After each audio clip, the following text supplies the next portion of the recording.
Warga Jawa Timur pasti sudah tidak asing dengan perusahaan otobus PO Sumber Kencono. Sejarah PO Sugeng Rahayu tidak bisa dipisahkan dengan reputasinya sebagai raja jalanan dan kerap ngebut di sepanjang jalan Surabaya-Yogyakarta.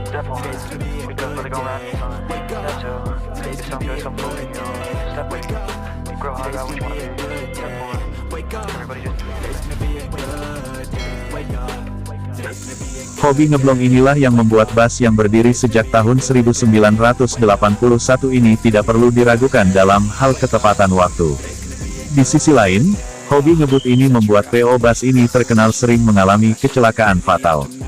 Sebelum dinamai Sugeng Rahayu, Setyaki Sasongko, pemilik PO ini membangun perusahaan dengan nama Sumber Kencono. Namun, karena reputasi buruk berkat sopir yang sering ugal-ugalan di jalan dan angka kecelakaan yang tinggi, masyarakat memelesetkan nama PO ini jadi Sumber Bencono, sumber bencana. Olok-olok masyarakat tersebut mendorong manajemen PO ini sempat mengganti nama menjadi Sumber Selamat untuk kelas ekonomi. PO ini juga mengeluarkan bus dengan nama Sugeng Rahayu untuk bus patas. Nama tersebut diberikan dengan harapan busnya dapat lebih berhati-hati di jalan.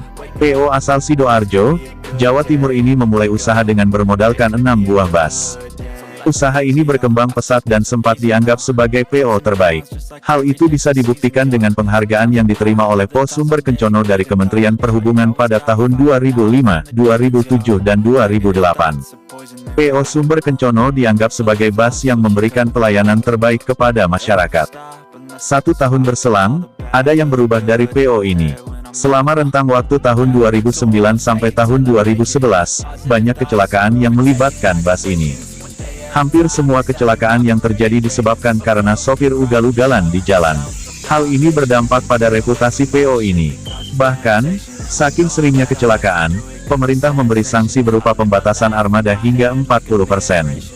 Sanksi tersebut diberikan selama 1 minggu untuk membuat PO ini jera. Karena tak ingin terus-terusan menjadi sorotan pemerintah dan masyarakat, maka manajemen PO ini mengambil sikap tegas kepada seluruh sopir yang terbukti melanggar aturan.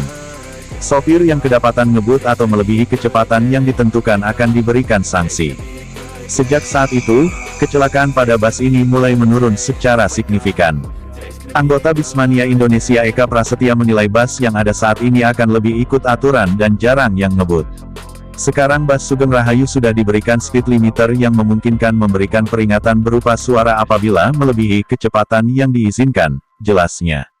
Menurutnya, alat tersebut tidak hanya dipasang pada bus Sugeng Rahayu, tapi juga pada semua bus untuk mencegah sopirnya ugal-ugalan di jalan. Sopir tetap bisa ngebut selama tahan dengan suara speed limiter. Pelanggaran akan tetap ada, terutama pada malam hari ketika jalanan lengang dan banyak penumpang yang tidur, ujarnya.